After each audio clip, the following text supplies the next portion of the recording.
Praise the Lord.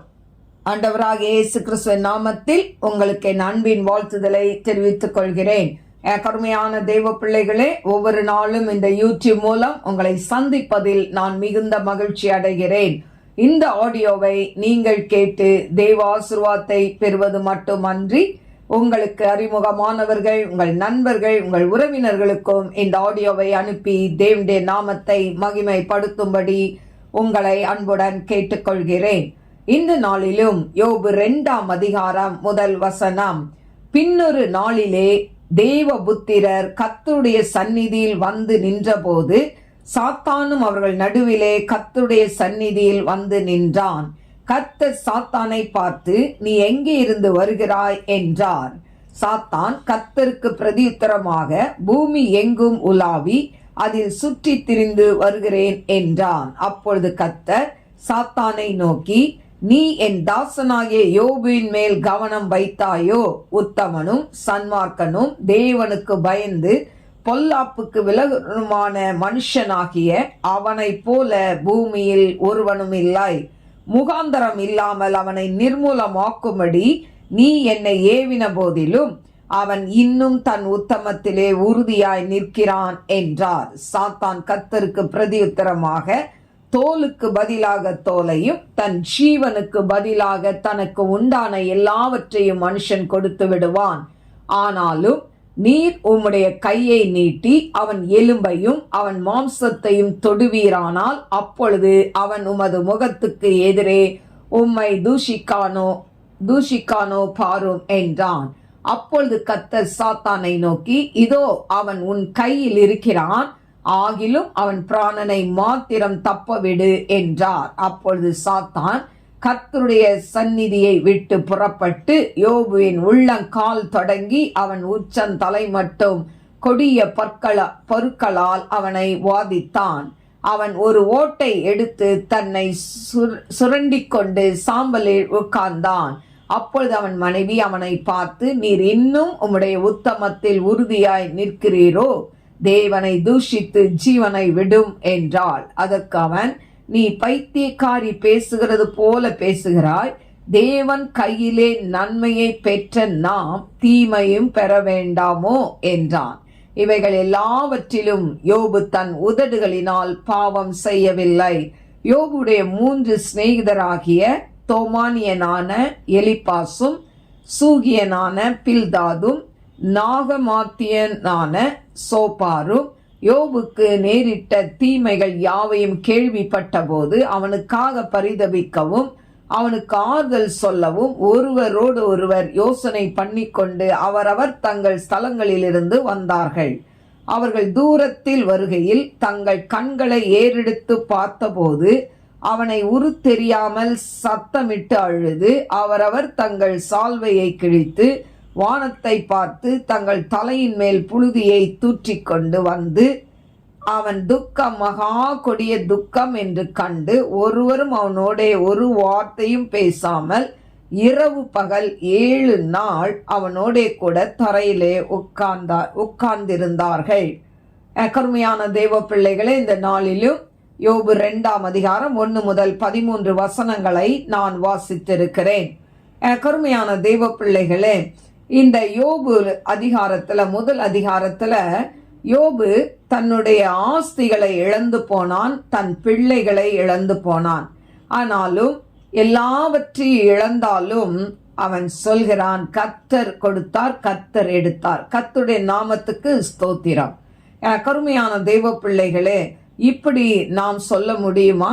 ஆனால் யோபு அப்படி சொல்லியதை நாம் பார்க்கிறோம். ஏன்னா ஆண்டவரால் சர்டிபிகேட் பெறப்பட்ட ஒரு யோபு. ஏன் சொன்ன, ஆண்டவர் சொல்றாரு, உத்தமனும் சன்மார்க்கனும் தேவனுக்கு பயந்து பொல்லாப்புக்கு விலகருமாகிய யோபு மேல கவனம் வைத்தாயா அப்படின்னு பிசாசு கிட்ட கேட்கிறார். அப்போ அந்த யோபுவை குறித்து ஆண்டவர் எவ்வளவு ஒரு நம்பிக்கை, அவனை குறித்து ஒரு சாட்சி கொடுக்கிறார். ஆனால் அப்படிப்பட்ட யோபுடைய வாழ்க்கையிலே பிசாசு என்ன பண்றான்?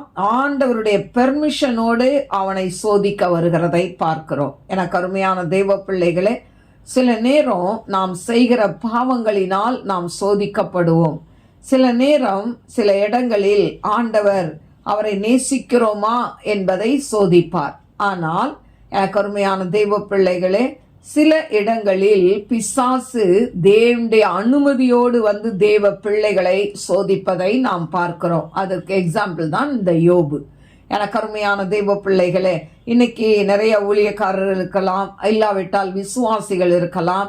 அவர்கள் சொல்கிற ஒரு காரியம், நான் ஆண்டவருக்கு உண்மையா இருக்கிறேனே, நான் ஒழுங்கு ஆலயத்துக்கு போகிறேனே, தசம பாகங்களை எல்லாம் கொடுக்கிறேனே, ஆண்டவருக்கு பிரியமாதானே நடக்கிறேன், ஏன் எனக்கு மட்டும் இந்த உபத்திரம், ஏன் எனக்கு போராட்டம், ஏன் ஆண்டவர் இதை அனுமதிக்கிறார் என்று சொல்லி ஏன் ஏன் என்று கேள்வி கேட்டுக்கொண்டே இருக்கிறோம் தேவனை.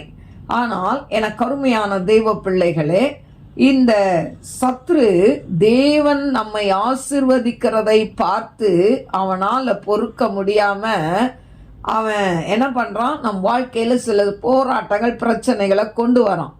ஏன்னு சொன்னா, பிசாசானவன் கொல்லவும் அழிக்கவுமே இந்த உலகத்திற்கு வந்தான் என்று சொல்லப்பட்டிருக்கு.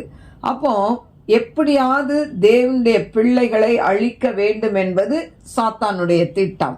ஆனால் எனக்கு அருமையான தெய்வ பிள்ளைகளே, இப்போ ஆண்டவர் சொல்றாரு இந்த இடத்துல, திரும்ப 2ஆம் அதிகாரத்திலையும் கேட்கிறாரு, நீ என்ன அவன் மேல கவனம் வைத்தாயோ, அவனை சோதிக்க வந்தியா அப்படின்னு ஆண்டவர் கேட்கிறாரு.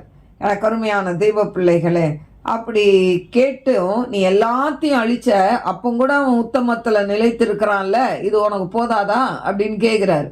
ஆனா பிசாசு என்ன சொல்றான், தோலுக்கு பதிலா தோலையும், அதாவது பொருளாதாரத்துல இழந்துட்டா அது ஒன்றும் பெரிய பிரச்சனை இல்லை, பிள்ளைங்களை இழந்துட்டா அவனுக்கு என்ன கவலை, சரி பிள்ளை தானே போச்சு அப்படின்னு இருக்கும். ஆனா தோலுக்கு பதிலா தோலையும், தன் ஜீவனுக்கு பதிலா தனக்கு உண்டான எல்லாவற்றையும் மனுஷன் என்ன பண்ணுவானா, கொடுத்துருவான். ஆனா நீர் உம்முடைய கையை நீட்டி அவன் எலும்பையும் அவன் மாம்சத்தையும் தொடுவீரானால். பாருங்க, நம்ம சரீரத்துல ஒரு பிரச்சனை, வியாதி, பலவீனத்தை கொடுத்துட்டா ஈஸியா என்ன பண்ணுவான், பிசாசு நம்மளை முடக்கி போட்டுருவான், ஈஸியா ஆண்டவரை கேள்வி கேட்க வச்சிருவான். அப்படிதான் அவன் சொல்றான், இதை நீங்க தொட்டீங்கன்னா அப்பொழுது அதாவது முகத்துக்கு எதிரே உம்மை தூஷிக்கானோ பாரும். எனக்கு அருமையான தெய்வ பிள்ளைகளே, எப்படி பிரச்சனையை கொடுத்தா ஆண்டவரை விட்டு ஜனங்கள் தூர போவார்கள் என்பதை பிசாசு நன்கு அறிந்திருந்தான். அதனாலதான் முதலாவது பாருங்க, பொருளாதாரத்துல தான் நமக்கு நெருக்கத்தை கொண்டு வருவான். அப்படிதான் யோபுக்கு பொருளாதாரம்னா அவனுடைய ஆடு மாடு, அதுதான் பொருளாதாரம் அந்த நாட்கள், அதுதான் சொத்து. அந்த சொத்தெல்லாம் அழிச்சிட்டான். அடுத்து பிள்ளைகள் 10 பேரும் ஒரே நாள்ல இறந்து போறாங்க. பாருங்க அவன் மனநிலைமை எப்படி இருந்திருக்கும் இல்ல. இப்ப அதெல்லாம் போயிடுச்சு. அவன் சொல்றான் இதெல்லாம் பரவாயில்ல, அவனுக்கு தூசி மாதிரி. ஆனா அவன் உடம்புல ஒரு பிரச்சனை வந்தா கட்டாயம் என்ன பண்ணுவான், உண்மை தூஷிப்பான். உடனே ஆண்டவர் பார்த்தாரு, அதுக்கும் அனுமதி கொடுத்தார். சொன்னார், நீ என்ன வேணா பண்ணு, அவன் கையில இருக்கிறான், அவன் ஜீவனை எடுக்க உனக்கு அதிகாரம் இல்லைன்னு சொல்லிட்டார். எனக்கு அருமையான தெய்வ பிள்ளைகளே, உங்க வாழ்க்கையில என் வாழ்க்கையிலையும் பிரச்சனைகள் வரும், போராட்டங்கள் வரும், பலவீனங்கள் வரும், வியாதிகள் வரும். ஆனா நாம் ஜீவனை எடுப்பதற்கு சத்துருக்கு அதிகாரம் ஆண்டவர் கொடுக்கவே இல்லை. ஐயோ பிசாசு நம்ம ஜீவனை எடுத்துருவானான்னு நீங்க பயப்படவே வேண்டாம், எடுக்க முடியாது. அவனால உங்களை சோதிக்க தான் முடியுமே தவிர ஆண்டவர் தாழ்நிக்கு மிஞ்சி யாரையுமே சோதிக்க மாட்டேன்னு சொல்றார். ஸோ ஆண்டவர் சோதனையோடு கூட தப்பிக்கொள்ள வழியும் நமக்கு செய்வார். அதனால நீங்க ஒருவேளை உபத்திரத்தின் வழியாய் கடந்து வந்து கொண்டிருக்கலாம், பாடுகள் வழியாய் கடந்து வந்து கொண்டிருக்கலாம். ஆனா கலங்காதீங்க, ஆண்டவர் உங்களுக்கு அற்புதத்தை செய்வார்.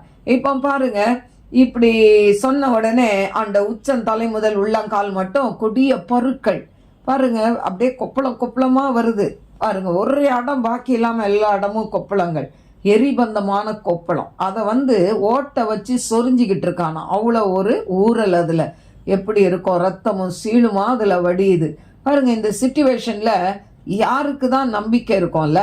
எப்படினாலும் ஆண்டவரே, ஏன் ஆண்டவரே, நான் என்ன பண்ண ஆண்டவரே, என்ன பாவம் பண்ண, ஏன் எனக்கு இந்த பிரச்சனையை அனுமதிச்சிங்க கேள்வி கேட்போமா இல்லையா? ஆனா யோபு ஒரு கேள்வி கூட கேட்கல.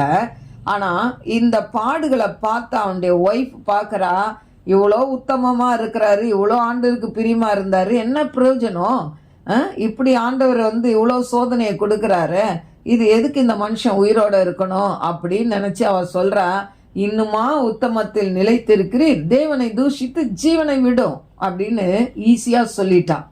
அப்பதான் அவர் சொல்றார், பைத்தியக்காரி பேசுறது போல பேசுறியே. பைத்தியக்காரின்னு அவளை திட்டலை. இன்னைக்கு எத்தனை அதாவது சகோதரர்கள் தன் மனைவியை வாய்க்கு வந்தபடி பேசுகிறாங்கல்ல, கெட்ட வார்த்தை போட்டு பேசுறது, இல்லைன்னா வேண்டாத வார்த்தைகளை சொல்லி மனமடிவாக்குறது, எத்தனை காரியங்கள். அதே போல சகோதரிகளும் இருக்கிறாங்க, தன் கணவனை அதாவது வேண்டாத வார்த்தைகளை சொல்லி அவர்களை புண்படுத்துவது, இப்படியும் இருக்கிறாங்க, சகோதரிகளும் இருக்கிறாங்க. ஆனா இந்த இடத்துல யோபு மனைவி திட்டுறா. ஆனா அவன் என்ன பண்றான்?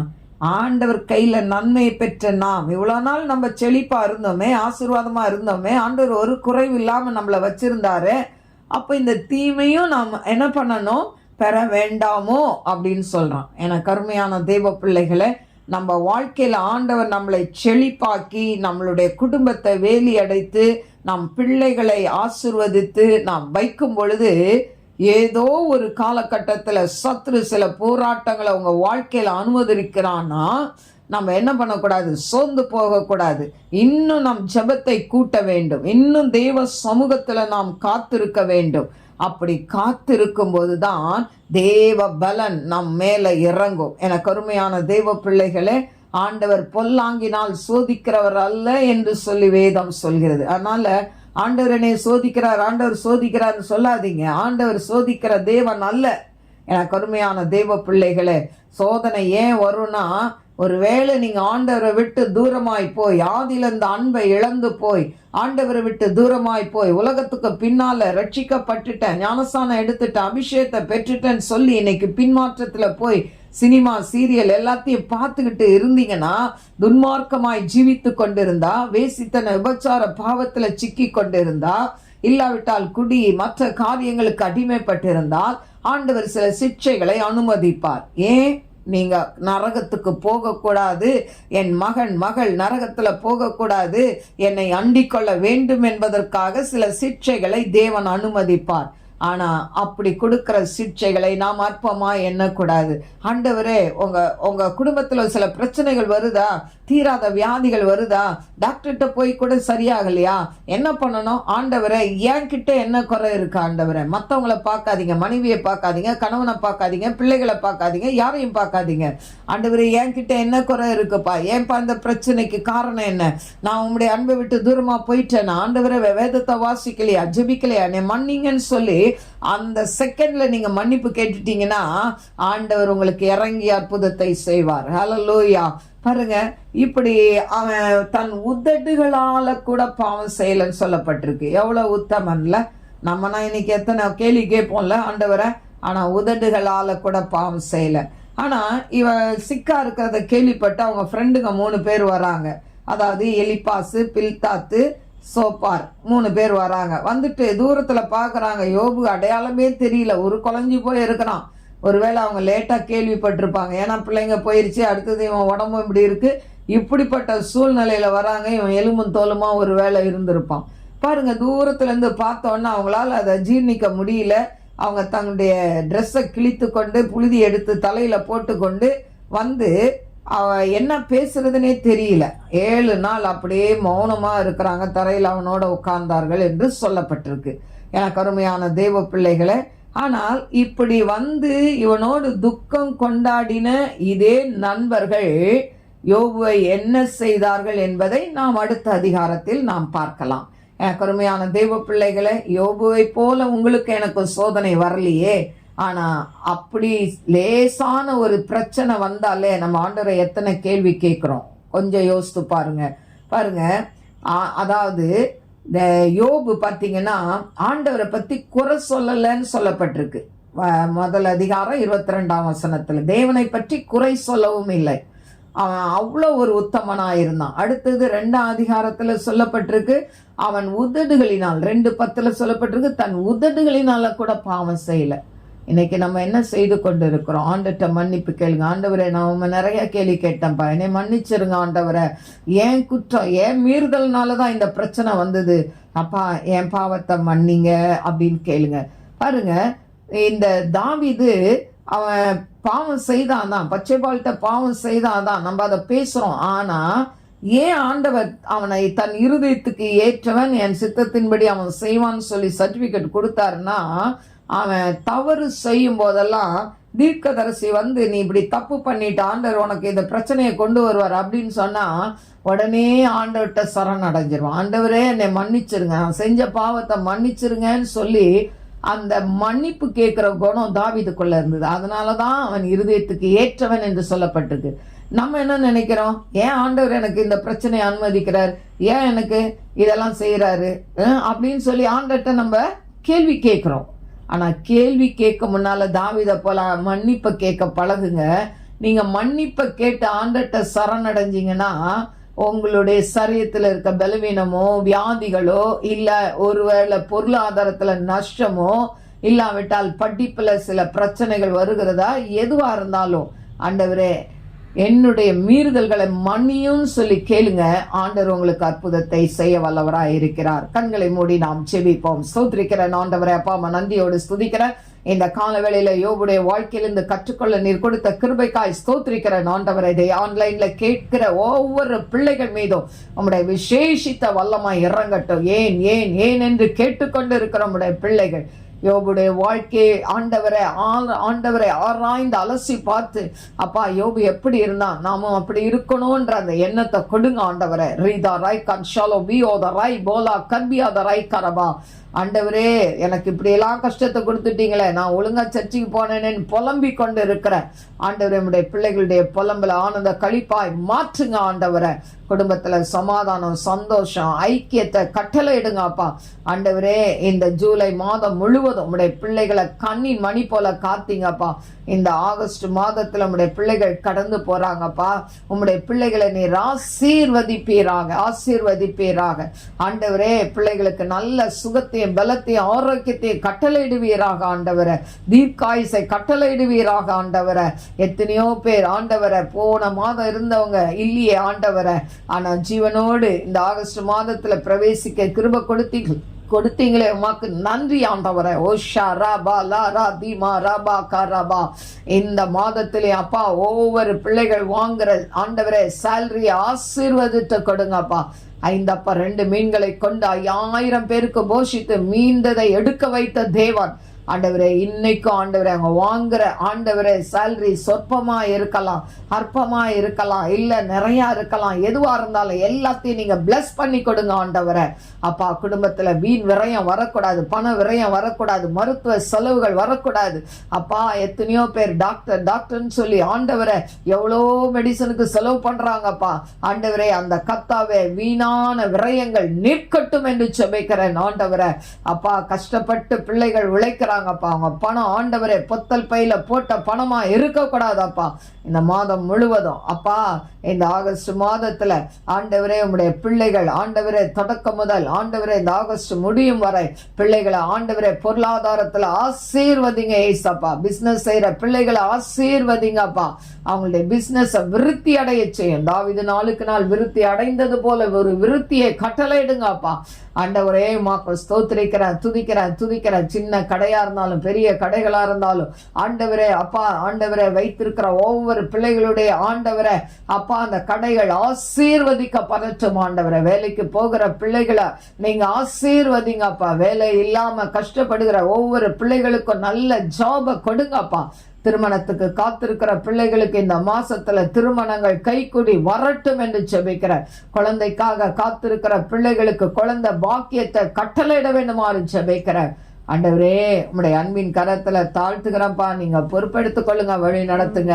ஆவியானதாமே பெரிய காரியங்களை செய்யுங்க ஆண்டவரே. உமக்கு ஸ்தோத்திரம். இந்த நாள்ல சுகவீனத்தோடு பலவீனத்தோடு இருக்கிற யாரா இருந்தாலும் அவங்கள பலப்படுத்துங்க. ஆவியானதாமே பெரிய காரியங்களை செய்யுங்க. இயேசுவின் நாமத்தில் கேட்கிறேன் பிதாவே, ஆமென். God bless you.